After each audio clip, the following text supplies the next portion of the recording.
ಊಹಿಸಿಕೊಳ್ಳಿ, ಕೊನೆಯ ಹಂತದ ಕ್ಯಾನ್ಸರ್ ಇರುವ ಒಬ್ಬ ಮಹಿಳೆ. ರೋಗ ಶ್ವಾಸಕೋಶಕ್ಕೂ ಹರಡಿದೆ. ಡಾಕ್ಟರ್ಸ್ ಅಂದ್ರೆ ಸಾಂಪ್ರದಾಯಿಕ ವೈದ್ಯಕೀಯ ಪದ್ಧತಿ ಸಂಪೂರ್ಣವಾಗಿ ಕೈಚೆಲ್ಲಿದೆ. ಬದುಕುಳಿಯೋಕೆ ಕೇವಲ ಕೆಲವು ವಾರಗಳು ಮಾತ್ರ ಇದೆ ಅಂತ ಹೇಳಿರ್ತಾರೆ. ಹೌದು. ಆದ್ರೆ ಆಮೇಲೆ ಯಾವುದೇ ಹೊಸ ಔಷಧಿ ಇಲ್ಲದೆ ಹಠಾತ್ತಾಗಿ ಆಕೆ ದೇಹದಲ್ಲಿರೋ ಕ್ಯಾನ್ಸರ್ ಸಂಪೂರ್ಣವಾಗಿ ಮಾಯ ಆಗುತ್ತೆ. ಆಧುನಿಕ ವಿಜ್ಞಾನ ಇದನ್ನ ಕೇವಲ ಒಂದು ಪವಾಡ ಅಥವಾ ಲೆಕ್ಕಾಚಾರದ ತಪ್ಪು ಅಂತ ತಳ್ಳಿ ಹಾಕತ್ತಲ್ವಾ? ಎಕ್ಸಾಕ್ಟ್ಲಿ. ಆದ್ರೆ ಅದೊಂದು ಪವಾಡ ಆಗಿರದಿದ್ರೆ ಅವಳ ಮನಸ್ಸೇ ಅವಳ ದೇಹದ ರಸಾಯನಶಾಸ್ತ್ರವನ್ನ ಅಕ್ಷರಶಃ ಬದಲಾಯಿಸಿದ್ರೆ? ಇಂದಿನ ಈ ಡೀಪ್ ಡೈವ್ಗೆ ಸ್ವಾಗತ. ನಮಸ್ಕಾರ. ನಾವು ಇವತ್ತು ವೈದ್ಯಕೀಯ ಲೇಖನಗಳು, ಆಯುರ್ವೇದ ಮತ್ತು ಕ್ವಾಂಟಮ್ ಭೌತಶಾಸ್ತ್ರದ ಮೂಲಗಳನ್ನಿಟ್ಕೊಂಡು ಮನುಷ್ಯನ ಪ್ರಜ್ಞೆ ಮತ್ತು ಭೌತಿಕ ದೇಹದ ನಡುವಿನ ನಿಗೂಢ ಸಂಬಂಧವನ್ನ ಭೇದಿಸ್ತಾ ಇದ್ದೀವಿ. ಹೌದು, ಇದು ಬಹಳ ರೋಮಾಂಚಕಾರಿ ವಿಷಯ. ಸಾಂಪ್ರದಾಯಿಕವಾಗಿ ಅಂದ್ರೆ ರೆಗ್ಯುಲರ್ ಮೆಡಿಕಲ್ ಸೈನ್ಸ್ನಲ್ಲಿ ನಮ್ಮ ದೇಹವನ್ನ ಬಿಡಿ ಭಾಗಗಳಿಂದ ಆದ ಒಂದು ಯಂತ್ರ ಅಂತ ನಂಬಲಾಗಿದೆ. ಆದ್ರೆ ಇಂದಿನ ನಮ್ಮ ಮೂಲಗಳು ಹೇಳ್ತಿರೋ ಕಥೆನೇ ಬೇರೆ. ದೇಹ ಒಂದು ಯಂತ್ರ ಅಲ್ಲ, ಅದೊಂದು ಹರಿಯುವ ನದಿ ಅಂತಾರೆ. ನಿಜ. ಈ ಹಳೆಯ ಮೆಟೀರಿಯಲಿಸಂ ಅಂದ್ರೆ ಕೇವಲ ಭೌತಿಕ ವಸ್ತುಗಳನ್ನ ಮಾತ್ರ ನಂಬುವ ದೃಷ್ಟಿಕೋನ ಈಗ ಅಲುಗಾಡ್ತಾ ಇದೆ. ನೀವು ಆರಂಭದಲ್ಲಿ ಹೇಳಿದ ಆ ಮಹಿಳೆಯ ಕಥೆ ಇದೆಯಲ್ಲ? ಹೌದು. ಆ ಚಿತ್ರ ಅನ್ನೋ ರೋಗಿಯ ಕಥೆ ನಮ್ಮ ಮೂಲ ಲೇಖನಗಳಲ್ಲಿ ದಾಖಲಾಗಿರೋ ನೈಜ ಘಟನೆ. ಖಂಡಿತ. ಸ್ತನ ಕ್ಯಾನ್ಸರ್ನಿಂದ ಬಳಲ್ತಿದ್ದ ಆಕೆಗೆ ಕೀಮೋಥೆರಪಿ, ರೇಡಿಯೇಷನ್ ಎಲ್ಲವೂ ಕೆಲಸ ಮಾಡೋದನ್ನ ನಿಲ್ಸಿತು.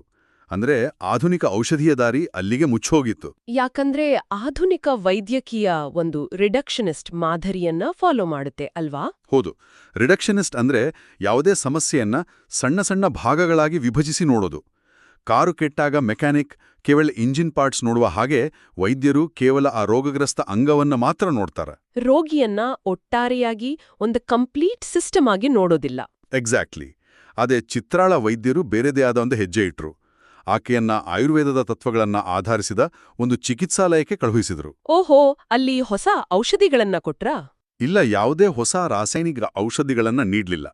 ಬದಲಾಗಿ ಧ್ಯಾನ, ಸರಳ ಯೋಗ ಮತ್ತು ಮುಖ್ಯವಾಗಿ ಆಳವಾದ ದೈಹಿಕ ವಿಶ್ರಾಂತಿ ಅಂದ್ರೆ ಡೀಪ್ ಬಾಡಿಲಿ ರೆಸ್ಟ್ ಪಡೆಯುವ ದಿನಚರಿಯನ್ನ ಪರಿಚಯಿಸಿದ್ರು. ಅದಾದ್ಮೇಲೆ ನಡೆದಿದ್ದೇ ಆಶ್ಚರ್ಯ. ಕೆಲವು ತಿಂಗಳ ನಂತರ ತೆಗೆದ ಎಕ್ಸ್ರೇಗಳಲ್ಲಿ ಅವಳ ಕ್ಯಾನ್ಸರ್ನ ಒಂದೇ ಒಂದು ಕುರುಹು ಇರ್ಲಿಲ್ಲ. ವಿಜ್ಞಾನದಲ್ಲಿ ಇದನ್ನೇ ಸ್ಪಾಂಟೇನಿಯಸ್ ರಿಮಿಷನ್ ಅಂತ ಕರೆಯೋದು. ಆದರೆ ಈ ಕತೆ ಅಲ್ಲಿಗೆ ಸುಖಾಂತ್ಯ ಕಾಣೋದಿಲ್ಲ ಅನ್ನೋದೇ ಬೇಸರದ ಸಂಗತಿ. ಆ ಕ್ಯಾನ್ಸರ್ ಮತ್ತೆ ವಾಪಸ್ ಬಂತು ಅಲ್ವಾ? ಹೌದು. ಮತ್ತು ಇದು ಅತ್ಯಂತ ಸೂಕ್ಷ್ಮವಾದ ವಿಷಯ. ಅವಳ ಕ್ಯಾನ್ಸರ್ ಮಾಯವಾದ್ರೂ ಅವಳ ಮನಸ್ಸಿನಲ್ಲಿ ಕ್ಯಾನ್ಸರ್ ಮತ್ತೆ ಬಂದ್ರೆ ಏನ್ ಗತಿ ಅನ್ನೋ ತೀವ್ರವಾದ ಆತಂಕ ಶುರುವಾಯಿತು. ಆ ಭಯದಿಂದ ಅವಳ ಮನಸ್ಥಿತಿ ಸಂಪೂರ್ಣವಾಗಿ ಹಾಳಾಯಿತು. ಖಂಡಿತ.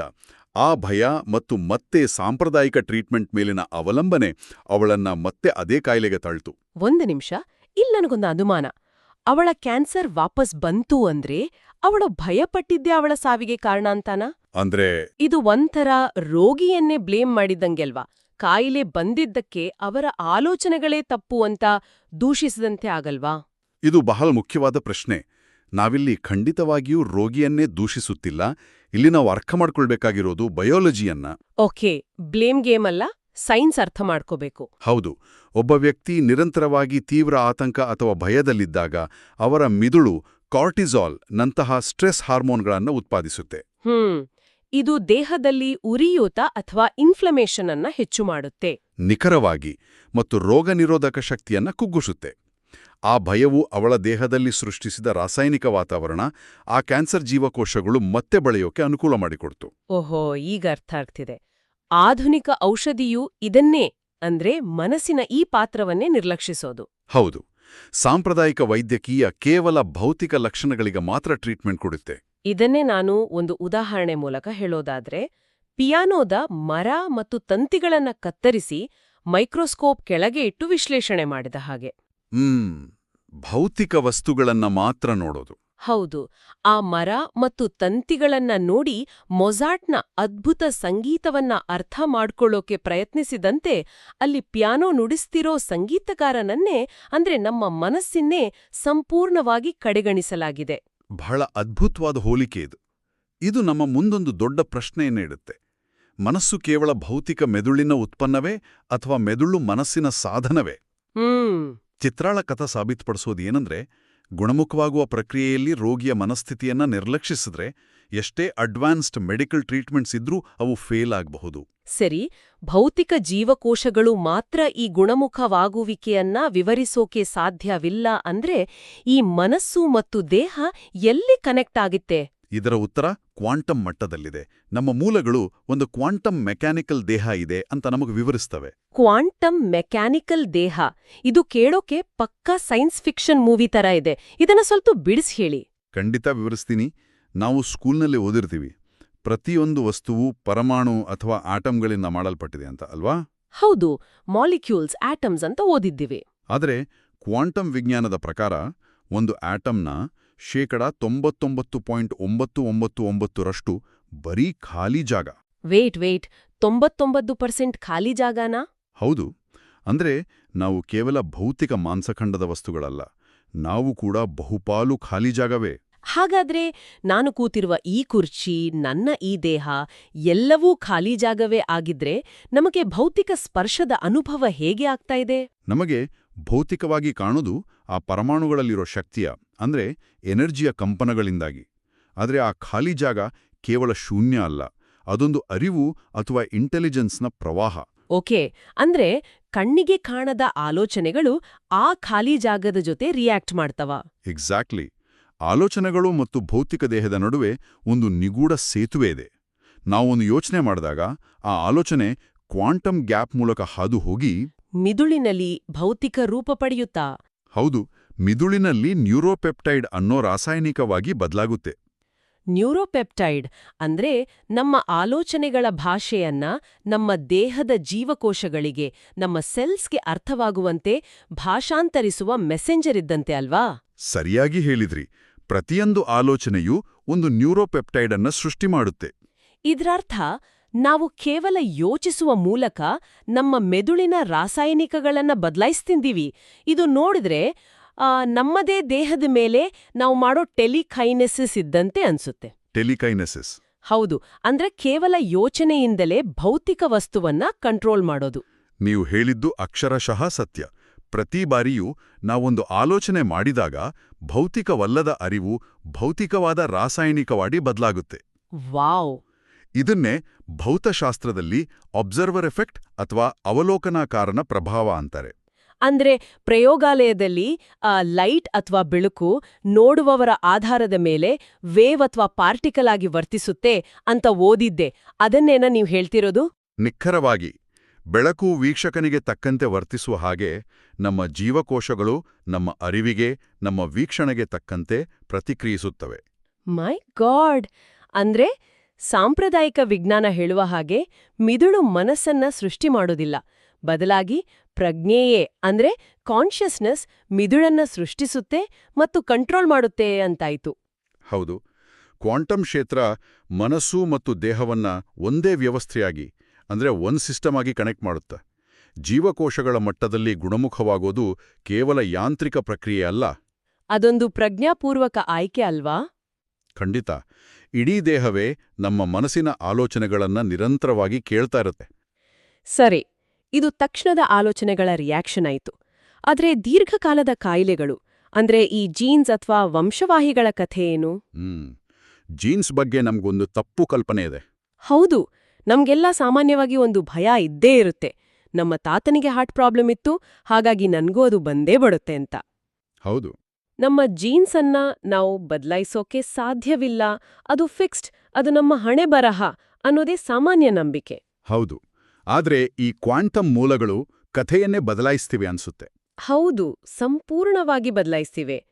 ನರವಿಜ್ಞಾನಿಗಳಾದ ಡಾಕ್ಟರ್ ರುಡಾಲ್ಫ್ ಟ್ಯಾನ್ಜಿ ಮತ್ತು ಡಾಕ್ಟರ್ ಡೀನ್ ಆರ್ನಿಶ್ ಇವರ ಅಧ್ಯಯನಗಳು ಎಪಿಜೆನೆಟಿಕ್ಸ್ ಕ್ಷೇತ್ರದಲ್ಲಿ ಕ್ರಾಂತಿಯನ್ನೇ ಸೃಷ್ಟಿಸಿವೆ. ಎಪಿಜೆನೆಟಿಕ್ಸ್? ಹೌದು.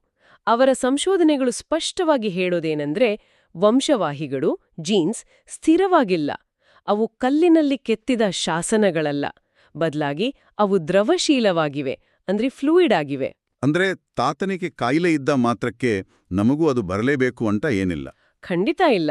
ಆ ಜೀನ್ಸ್ ಅನ್ನ ಆನ್ ಅಥವಾ ಆಫ್ ಮಾಡುವ ಶಕ್ತಿ ನಮ್ಮ ಜೀವನ ಶೈಲಿಯಲ್ಲಿದೆ. ಇದಕ್ಕೊಂದು ಅದ್ಭುತವಾದ ಹೋಲಿಕೆ ಕೊಡಬೇಕು ಅಂದ್ರೆ, ವಂಶವಾಹಿಗಳು ಮ್ಯೂಸಿಕ್ ಸ್ಟುಡಿಯೋದಲ್ಲಿರುವ ಡಿಜೆ ಸೌಂಡ್ ಬೋರ್ಡ್ ಇದ್ದಂತೆ. ಸೌಂಡ್ ಬೋರ್ಡ್ ಹೇಗೆ ಅಂದ್ರೆ ಅಲ್ಲಿ ನೂರಾರು ಸ್ವಿಚ್ಗಳಿರುತ್ತೆ ಅಲ್ವಾ?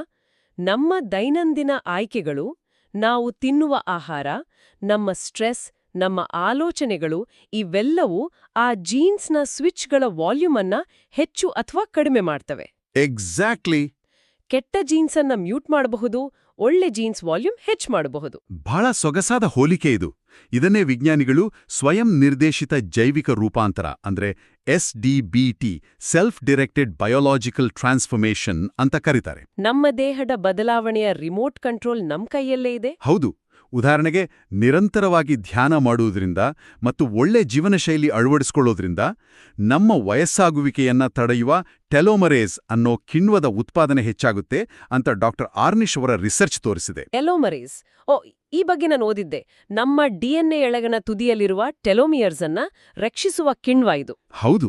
ಇದು ಹೇಗಿದೆ ಅಂದ್ರೆ, ನಮ್ಮ ಶೂ ಲೇಸ್ಗಳ ತುದಿಯಲ್ಲಿ ಲೇಸ್ ಹಾಳಾಗದಂತೆ ತಡೆಯಲು ಒಂದು ಸಣ್ಣ ಪ್ಲಾಸ್ಟಿಕ್ ಕ್ಯಾಪ್ ಇರುತ್ತಲ್ವಾ, ಆ ಥರ DNA ಹಾಳಾಗದಂತೆ ಈ ಟೆಲೋಮರೇಸ್ ರಕ್ಷಿಸುತ್ತೆ. ಧ್ಯಾನ ಮಾಡೋದ್ರಿಂದ ಈ ಪ್ಲಾಸ್ಟಿಕ್ ಕ್ಯಾಪ್ಗಳು ಬಲವಾಗುತ್ತವೆ ಅಂತಾನೆ ಹೇಳ್ಬಹುದು. ವಾವ್! ಅಂದ್ರೆ ಕೇವಲ ನಮ್ಮ ಲೈಫ್ ಸ್ಟೈಲಿಂದ ಜೀನ್ಸ್ ಲೆವೆಲ್ನಲ್ಲಿ ಬದಲಾವಣೆ ಆಗ್ತಿದೆ. ಖಂಡಿತ. ಈ ವೈಜ್ಞಾನಿಕ ಪುರಾವೆಗಳು ಹೇಳೋದೇನೆಂದ್ರೆ, ಕ್ಯಾನ್ಸರ್ನಂತಹ ಮಾರಕ ಕಾಯಿಲೆಗಳಿಗೆ ಕೇವಲ 5-10% ಮಾತ್ರ ಜನ್ಮದತ್ತ ವಂಶವಾಹಿಗಳು ಕಾರಣ. ಓನ್ಲಿ 5-10%? ಹೌದು. ಉಳಿದ 90-95% ನಮ್ಮ ಪರಿಸರ, ನಡವಳಿಕೆ, ಜೀವನ ಶೈಲಿ ಮತ್ತು ಮುಖ್ಯವಾಗಿ ಮನಸ್ಥಿತಿಗೆ ಸಂಬಂಧಿಸಿದೆ. ಅಂದ್ರೆ ದೀರ್ಘಾವಧಿಯ ಆರೋಗ್ಯದ ಮೇಲೆ ಪ್ರಭಾವ ಬೀರುವ ಅತಿ ದೊಡ್ಡ ಅಂಶವೇ ನಮ್ಮ ಮನಸ್ಸು. ನಮ್ಮ ಭವಿಷ್ಯದ ಆರೋಗ್ಯವನ್ನ ನಮ್ಮ ದೈನಂದಿನ ಆಯ್ಕೆಗಳೇ ಬರೆಯುಟ್ಟಿವೆ. ನಿಖರವಾಗಿ. ಸರಿ, ಸೌಂಡ್ ಬೋರ್ಡ್ ನಮ್ಮದೇ ಅಂತ ಗೊತ್ತಾಯ್ತು, ರಿಮೋಟ್ ಕಂಟ್ರೋಲ್ ನಮ್ಮ ಕೈಯಲ್ಲಿದೆ ಅಂತನೂ ಗೊತ್ತಾಯ್ತು. ಆದ್ರೆ ಆ DJ ಸ್ವಿಚ್ಗಳನ್ನ ಆಪರೇಟ್ ಮಾಡೋದೇಗೆ? ಕೇಳುಗರಿಗೊಂದು ಪ್ರಾಕ್ಟಿಕಲ್ ಪ್ರಶ್ನೆ ಎದುರಾಗುತ್ತೆ. ಖಂಡಿತ. ಮಂಗಳವಾರ ಬೆಳಗ್ಗೆ ಆಫೀಸ್ನಲ್ಲಿ ವಿಪರೀತ ಟೆನ್ಷನ್ನಲ್ಲಿರುವಾಗ ಈ ಕ್ವಾಂಟಮ್ ಶಕ್ತಿಯನ್ನ ಬಳಸಿ ಜೀನ್ಸ್ ಬದಲಾಯಿಸೋದು ಹೇಗೆ? ಹೌದು, ಇದು ಎಲ್ರಿಗೂ ಬರುವ ಪ್ರಶ್ನೆನೇ. ಕೇವಲ ಪಾಸಿಟಿವ್ ಆಗಿ ಯೋಚಿಸಿ ಅಂತ ಹೇಳಿದ್ರೆ ಸಾಲ್ದಲ್ವಾ?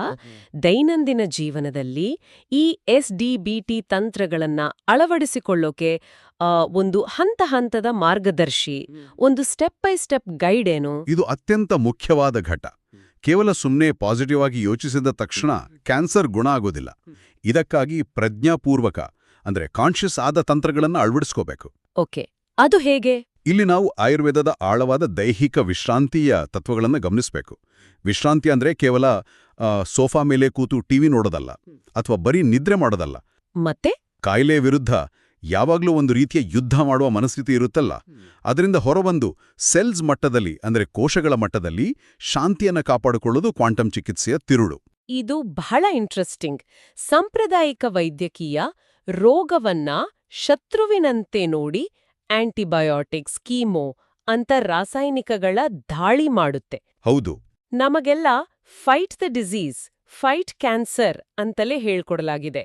ಆದ್ರೆ ಈ ಕ್ವಾಂಟಮ್ ದೃಷ್ಟಿಕೋನ ಯುದ್ಧ ಮಾಡೋದನ್ನ ಬಿಟ್ಟು ಆಂತರಿಕ ಸಾಮರಸ್ಯ ಅಂದ್ರೆ ಹಾರ್ಮೋನಿ ಬಗ್ಗೆ ಮಾತಾಡ್ತಿದೆ ಅಲ್ವಾ? ಹೌದು. ಇದನ್ನೇ ಕ್ವಾಂಟಮ್ ಕೋಹೆರೆನ್ಸ್ ಅಂತಾರೆ. ಕ್ವಾಂಟಮ್ ಕೋಹೆರೆನ್ಸ್ ಅಂದ್ರೆ ಏನು? ಇದಕ್ಕೊಂದು ಉದಾಹರಣೆ ಕೊಡ್ತೀನಿ. ಸಾಮಾನ್ಯ ಬಲ್ಬ್ನ ಬೆಳಕು ಎಲ್ಲಾ ದಿಕ್ಕುಗಳಿಗೂ ಹರಡುತ್ತೆ, ಅಲ್ಲಿ ಎನರ್ಜಿ ಪೋಲಾಗುತ್ತೆ. Normal light. ಆದ್ರೆ ಅದೇ ಬೆಳಕಿನ ಅಲೆಗಳು ಒಂದೇ ಲಯದಲ್ಲಿ ಒಂದೇ ದಿಕ್ಕಿನಲ್ಲಿ ಸಿಂಕ್ ಆಗಿ ಚಲಿಸಿದ್ರೆ ಅದು ಏನಾಗುತ್ತೆ? ಶಕ್ತಿಯುತ ಲೇಸರ್ ಆಗುತ್ತೆ. ವಾವ್! ಲೇಸರ್ ತರ? ಹೌದು. ನಮ್ಮ ದೇಹದಲ್ಲಿ ಉಸಿರಾಟ, ಆಲೋಚನೆ ಮತ್ತು ಹೃದಯದ ಬಡಿತ ಇವೆಲ್ಲವೂ ಒಂದೇ ಲಯದಲ್ಲಿದ್ದಾಗ ಆ ಕೋಹೆರೆನ್ಸ್ ಸೃಷ್ಟಿಯಾಗುತ್ತೆ. ಓಹೋ. ಆಗ ಕಾಯಿಲೆಗಳು ಸ್ವಾಭಾವಿಕವಾಗಿಯೇ ರಿಕವರ್ ಆಗುವ ವಾತಾವರಣ ನಮ್ಮ ದೇಹದಲ್ಲಿ ನಿರ್ಮಾಣ ಆಗುತ್ತೆ. ಅದ್ಭುತ. ಹಾಗಾದ್ರೆ ದೈನಂದಿನ ಜೀವನದಲ್ಲಿ ಈ ಕೋಹೆರೆನ್ಸ್ ತರೋದು ಹೇಗೆ? ಆ ಸ್ಟೆಪ್ ಬೈ ಸ್ಟೆಪ್ ಪ್ರಕ್ರಿಯೆ ಏನು? ಸ್ಟೆಪ್ 1, ಸಕಾರಾತ್ಮಕ ಇನ್ಪುಟ್ಗಳನ್ನ ಹೆಚ್ಚಿಸೋದು. ಅಂದ್ರೆ ಕೇವಲ ಒಳ್ಳೆ ಆಹಾರನ? ಇಲ್ಲ, ಕೇವಲ ಆಹಾರಕ್ಕೆ ಸೀಮಿತ ಅಲ್ಲ. ಶುದ್ಧ ಆಹಾರದ ಜೊತೆಗೆ ದಿನಕ್ಕೆ ಕನಿಷ್ಠ 20 ನಿಮಿಷ ಧ್ಯಾನ ಮಾಡೋದು. ಈ ಸರಳ ಧ್ಯಾನ ನಮ್ಮ ನರಮಂಡಲವನ್ನ, ನರ್ವಸ್ ಸಿಸ್ಟಮ್ ಅನ್ನ ಶಾಂತಗೊಳಿಸಿ ದೇಹದಲ್ಲಿನ ಉರಿಯೂತವನ್ನ, ಇನ್ಫ್ಲಮೇಷನ್ ಅನ್ನ ಅಕ್ಷರಶಃ ಕಡಿಮೆ ಮಾಡುತ್ತೆ. Okay, meditation. ಇನ್ನು ಸ್ಟೆಪ್ 2? ಸ್ಟೆಪ್ 2, ನಕಾರಾತ್ಮಕ ಇನ್ಪುಟ್ಗಳನ್ನ ಕಡಿಮೆ ಮಾಡೋದು. ಅಂದ್ರೆ ಜಂಕ್ ಫುಡ್ ಬಿಡೋದು? ಜಂಕ್ ಫುಡ್ ಮಾತ್ರ ಅಲ್ಲ, ನಾವು ನೋಡುವ ಓದುವ ನಕಾರಾತ್ಮಕ ಸುದ್ದಿಗಳು, ಟಾಕ್ಸಿಕ್ ಮಾತುಕತೆಗಳು ಮತ್ತು ಅನಗತ್ಯ ಆತಂಕವನ್ನ ಫಿಲ್ಟರ್ ಮಾಡೋದು ಬಹಳ ಮುಖ್ಯ. ಯಾಕಂದ್ರೆ ಆ ಪ್ರತಿಯೊಂದ ನಕಾರಾತ್ಮಕ ಯೋಚನೆಯೋ ನೀವು ಮುಂಚೆ ಹೇಳ್ದ ಹಾಗೆ ನ್ಯೂರೋಪೆಪ್ಟೈಡ್ ಆಗಿ ನಮ್ಮ ಜೀನ್ಸ್ ಮೇಲೆ ದಾಳಿ ಮಾಡುತ್ತೆ ಅಲ್ವಾ? ಎಕ್ಸಾಕ್ಟ್ಲಿ. ಮತ್ತು ಸ್ಟೆಪ್ 3 ಸಮಗ್ರ ವಿಧಾನ ಅಥವಾ ಹೊಲಿಸ್ಟಿಕ್ ಅಪ್ರೋಚ್ ಅನ್ನ ಅಳವಡಿಸ್ಕೊಳ್ಳೋದು. ಅಂದ್ರೆ ನಂಗೆ ತಲೆನೋವು ಬಂದ್ರೆ ಕೇವಲ ಪೇನ್ ಕಿಲ್ಲರ್ ನುಂಗೋದಲ್ಲ. ಹೌದು. ಆ ತಲೆನೋವಿಗೆ ಕಾರಣ ನನ್ನ ಆಫೀಸ್ನ ಸ್ಟ್ರೆಸ್ಸಾ, ನನ್ನ ನಿದ್ರಾಹೀನತೆಯ, ಅಥವಾ ನಾನು ಉಸಿರಾಡುವ ರೀತಿಯಾ ಅಂತ ಒಟ್ಟಾರೆಯಾಗಿ ಕಂಪ್ಲೀಟ್ ಆಗಿ ನೋಡೋದು. ಸರಿಯಾ? ಖಂಡಿತ ಸರಿಯಾಗಿದೆ. ದೇಹವನ್ನ ಒಂದು ಫಿಕ್ಸ್ದಾದ ಯಂತ್ರ ಅಂತ ನೋಡುವ ಬದಲು ಅದೊಂದು ದ್ರವಶೀಲವಾದ ಪ್ರವಾಹ ಅಂತ ನೋಡಿದಾಗ ರಿಕವರಿಯಾಗುವ ನಿರೀಕ್ಷೆಗಳೇ ಬದಲಾಗ್ತವೆ. ಸಾಂಪ್ರದಾಯಿಕ ವೈದ್ಯಕೀಯ ನಮಗೆ ಕಾಯಿಲೆ ಬಂದಾಗ ಮಾತ್ರ ಎಚ್ಚೆತ್ತುಕೊಳ್ಳುತ್ತೆ. ಆದರೆ ಕ್ವಾಂಟಮ್ ದೃಷ್ಟಿಕೋನ ನಮ್ಮ ಪ್ರತಿ ಕ್ಷಣದ ಆಯ್ಕೆಯೂ ನಮ್ಮ ಆರೋಗ್ಯವನ್ನ ರೂಪಿಸ್ತಾ ಇದೆ ಅಂತ ಹೇಳುತ್ತೆ. ಅಂದ್ರೆ ನಾವು ಕ್ಷಣ ಕ್ಷಣಕ್ಕೂ ನಮ್ಮ ಬಾಡಿಯನ್ನ ಕ್ರಿಯೇಟ್ ಮಾಡ್ತಿದೀವಿ. ಹೌದು. ನಮ್ಮ ವೈಯಕ್ತಿಕ ಪ್ರಜ್ಞೆಯು ಕೇವಲ ನಮ್ಮ ಮೆದುಳಿಗೆ ಸೀಮಿತ ಆಗಿಲ್ಲ.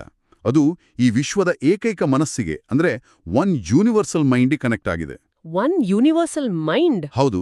ನಾವೆಲ್ಲರೂ ಈ ವಿಶಾಲವಾದ ಪ್ರಜ್ಞಾಪೂರ್ವಕ ಬ್ರಹ್ಮಾಂಡದ ಅಲೆಗಳಿದ್ದಂತೆ. ವಾವ್! ಇದು ನಿಜಕ್ಕೂ ಅಂದ್ರೆ ಮನುಷ್ಯನನ್ನ ಕೇವಲ ಮಾಂಸಖಂಡ ಮತ್ತು ಮೂಳೆಗಳ ಬಿಡಿಭಾಗ ಅಂತ ನೋಡುವ ರಿಡಕ್ಷನಿಸ್ಟ್ ಮೆಡಿಕಲ್ ಮಾಡೆಲ್ಗೂ ನಮ್ಮನ್ನ ಇಡೀ ಬ್ರಹ್ಮಾಂಡದ ಪ್ರಜ್ಞೆಯ ಭಾಗ ಅಂತ ನೋಡುವ ಈ ಕ್ವಾಂಟಮ್ ಕಲ್ಪನೆಗೂ ಅಜಗಜಾಂತರ ವ್ಯತ್ಯಾಸ ಇದೆ. ಖಂಡಿತ. ನಮ್ಮೊಳಗಿನ ಅರಿವು ನೇರವಾಗಿ ಸೃಷ್ಟಿಯ ಮೂಲಕ್ಕೆ ಕನೆಕ್ಟ್ ಆಗಿದೆ ಅನ್ನೋದು ಎಂತಹ ರೋಮಾಂಚಕಾರಿ ವಿಚಾರ. ನಿಜ. ಇದು ಕೇವಲ ಫಿಲಾಸಫಿ ಅಥವಾ ತತ್ವಜ್ಞಾನ ಅಲ್ಲ. ಆಧುನಿಕ ನರವಿಜ್ಞಾನ ಅಂದ್ರೆ ನ್ಯೂರೋಸೈನ್ಸ್ ಮತ್ತು ಕ್ವಾಂಟಮ್ ಭೌತಶಾಸ್ತ್ರವೇ ಇಂದು ಇದನ್ನ ಒಪ್ಕೊಳ್ತಾ ಇದೆ. ಅಂದ್ರೆ ಭವಿಷ್ಯದ ಫ್ಯೂಚರ್ನ ಮೆಡಿಸಿನ್ ಬದಲಾಗ್ತಿದೆ. ಹೌದು. ಭವಿಷ್ಯದ ವೈದ್ಯಕೀಯ ಕೇವಲ ಫಾರ್ಮಸಿಗಳ ಮೇಲೆ, ಔಷಧಿಗಳ ಮೇಲೆ ಡಿಪೆಂಡ್ ಆಗಿರಲ್ಲ. ಬದಲಾಗಿ ನಮ್ಮ ಅರಿವಿನ ವಿಕಸನದ ಮೇಲೆ, ನಮ್ಮ ಜೀವನ ಶೈಲಿಯ ಆಯ್ಕೆಗಳ ಮೇಲೆ ನಿಂತಿರುತ್ತೆ. ನಮ್ಮ ಇಂದಿನ ಈ ಡೀಪ್ ಡೈವ್ನ ಸಂಪೂರ್ಣ ಚರ್ಚೆಯನ್ನ ಒಮ್ಮೆ ಸಮ್ಮರೈಸ್ ಮಾಡೋದಾದ್ರೆ, ನಾವಿಲ್ಲಿ ಕಲಿತ ಅತಿ ಮುಖ್ಯ ಪಾಠ ನಮ್ಮ ದೇಹ ಕೇವಲ ಯಂತ್ರ ಅಲ್ಲ. ಬದಲಾಗಿ ಅದು ನಮ್ಮ ಪ್ರತಿಯೊಂದು ಆಲೋಚನೆಗಳಿಗೆ, ಭಾವನೆಗಳಿಗೆ ತಕ್ಷಣವೇ ಪ್ರತಿಕ್ರಿಯಿಸುವ ಒಂದು ಇಂಟೆಲಿಜೆಂಟ್ ಸಿಸ್ಟಮ್. ಹೌದು. ಸಾಂಪ್ರದಾಯಿಕ ಮೆಟೀರಿಯಲಿಸಂ ವೈದ್ಯಕೀಯವು ರೋಗದ ಮೂಲವಾಗಿರುವ ಮನಸ್ಸನ್ನೇ ನಿರ್ಲಕ್ಷಿಸಿದ್ರೆ, ಕ್ವಾಂಟಮ್ ವಿಜ್ಞಾನ ಮನಸ್ಸು ಮತ್ತು ದೇಹ ಎರಡೂ ಒಂದೇ ಅಂತ ಹೇಳುತ್ತೆ. ಸರಿಯಾಗಿದೆ. ಡೀಪ್ ಡಿಬಿಟಿ, ದಿನಕ್ಕೆ 20 ನಿಮಿಷ ಧ್ಯಾನ ಮತ್ತು ಆಯುರ್ವೇದದ ಆಳವಾದ ವಿಶ್ರಾಂತಿಯ ಮೂಲಕ ನಮ್ಮ ಜೀನ್ಸ್ಗಳನ್ನ ನಾವೇ ಕಂಟ್ರೋಲ್ ಮಾಡ್ಬೋದು. ನಮ್ಮ ಯೋಚನೆಗಳ ಮೂಲಕ ನಮ್ಮದೇ ದೇಹದ ಕೆಮಿಸ್ಟ್ರಿಯನ್ನ ಬರೆಯುವ ಶಕ್ತಿ ನಮ್ಮಲ್ಲೇ ಇದೆ. ಮತ್ತು ಇದನ್ನ ದೈನಂದಿನ ಅಭ್ಯಾಸವಾಗಿ ಮಾಡಿಕೊಳ್ಳೋದು ಕಷ್ಟವೇನಲ್ಲ. ನಮ್ಮ ಪ್ರಜ್ಞಾಪೂರ್ವಕ ಆಯ್ಕೆಗಳೇ ನಮ್ಮ ಆರೋಗ್ಯದ ಅತಿ ದೊಡ್ಡ ರಕ್ಷಾ ಕವಚ. ಖಂಡಿತ. ಇವತ್ತಿನ ಈ ಸಂಚಿಕೆಯನ್ನ, ಈ ಡೀಪ್ ಡೈವ್ ಅನ್ನ ಮುಗಿಸುವ ಮುನ್ನ ಒಂದು ಅದ್ಭುತವಾದ ಮತ್ತು ಪ್ರಚೋದನಾತ್ಮಕ ಪ್ರಶ್ನೆಯನ್ನ ಕೇಳುಗರಿಗೆ ಬಿಟ್ಟು ಹೋಗ್ತಿದ್ದೀವಿ. ಹೇಳಿ.